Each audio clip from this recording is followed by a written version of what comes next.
Hi hello SM क्रिएटेशनमध्ये सगळ्यांचं स्वागत आहे। तर चला आज आपण मुगाचं वरण बनवणार आहोत। तर इथे मी त्याच्यासाठी साहित्य घेतलेलं आहे। इथे बघू शकता, इथे मी लसूण घेतलेला आहे 7-8 पाकळ्या, टमाटर कापून घेतलेला आहे, कोथिंबीर, हिरवी मिरची आणि कढीपत्ता घ्यायचा आहे। इथे मी 1 वाटी मुगाची डाळ अशी शिजवून घेतलेली आहे। इथे बघू शकता, हे अशा पद्धतीने हे अशी शिजवून घ्यायची। इथे मी गॅसवर पातेलं ठेवून घेतलेलं आहे।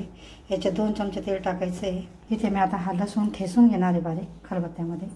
इथे बघू शकता, या अशा पद्धतीने थोडं जाडसरच ठेचायचं आहे।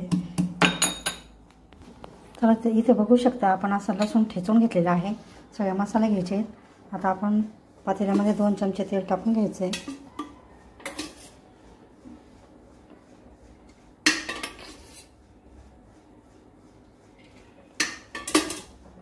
तर इथे बघू शकता, आपण 2 चमचे तेल टाकून घेतलेलं आहे। आता आपण अर्धा चमचा मोहरी टाकून घ्यायची आहे। मोहरी आपली तडतडून झालेली आहे। अर्धा चमचा जिरे टाकून घ्यायचे। जिरे पण आपलं परतून झालेलं आहे चांगलं। इथे बघू शकता, त्यात आपण लसूण टाकून घ्यायचं आहे। लसणाला पण छान परतून घ्यायचे।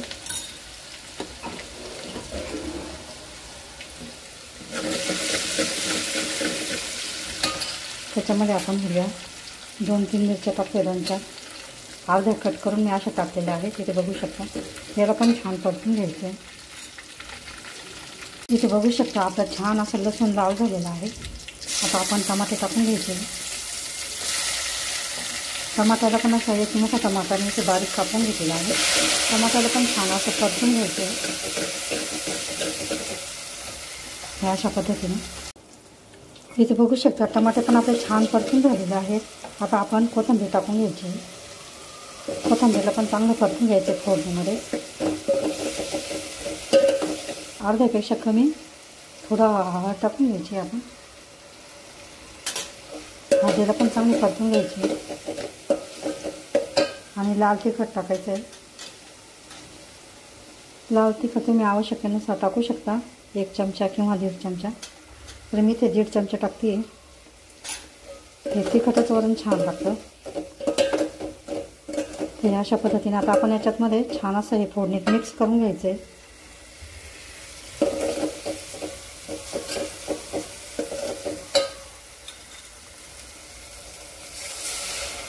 थोडंसं आपण लसणाचं धुतलेलं पाणी त्याच्यात टाकून घ्यायचं आहे। लसणाचं पाणी टाकून घ्यायचं आहे याच्यामध्ये थोडंसं। याला थोडं शिजू द्यायचं, तेल सुटू द्यायचं। इथे बघू शकता, आपल्या या फोडणीला छान असं तेल सुटलेलं आहे।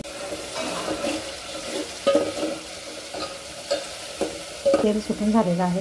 तर आता याच्यामध्ये आपण ही शिजलेली डाळ टाकून घ्यायची। ह्या अशा पद्धतीने पूर्ण डाळ टाकून घ्यायची आणि हे छान मिक्स करून घ्यायचं आहे। असं आपलं छान आता याला 2-3 आपण उकळ्या काढून घ्यायच्या आहेत चांगल्या। आणि याच्यात आता आपण मीठ टाकून घेऊया। तर इथे बघू शकता, आता आपण छान मिक्स करून घेतलेले आहे। हे डाळ पूर्ण मिक्स करून घ्यायची चांगली। आणि आता आपण आवश्यकतेनुसार मीठ टाकून घ्यायचं आहे। मी इथे 1 चमचा मीठ टाकते। मीठ टाकल्यानंतर हे छान असं हलवून घ्यायची पूर्ण डाळ। तर अशा पद्धतीचं मुगाच्या डाळीचं वरण तुम्ही पण नक्की करा, शेअर करा, चॅनलला सबस्क्राईब करा। तर आता याला आपण 5 मिनटं उकळून घ्यायचे, 2-3 उकळ्या काढून घ्यायच्या आहे, म्हणजे आपले छान असं सगळं साहित्य डाळीमध्ये मिक्स होतं। तर इथे बघू शकता, आपल्या वरणाला छान अशी उकळी फुटलेली आहे। तर आता आपलं हे मुगाच्या डाळीचं वरण तयार झालेलं आहे। इथे बघू शकता, अशा पद्धतीचं मुगाच्या डाळीचं वरण तुम्ही पण नक्की करून बघा। व्हिडिओ आवडल्यास लाईक करा, शेअर करा, चॅनलला सबस्क्राईब करा। व्हिडिओ बघितल्याबद्दल धन्यवाद। मस्त खा आणि स्वस्थ रहा।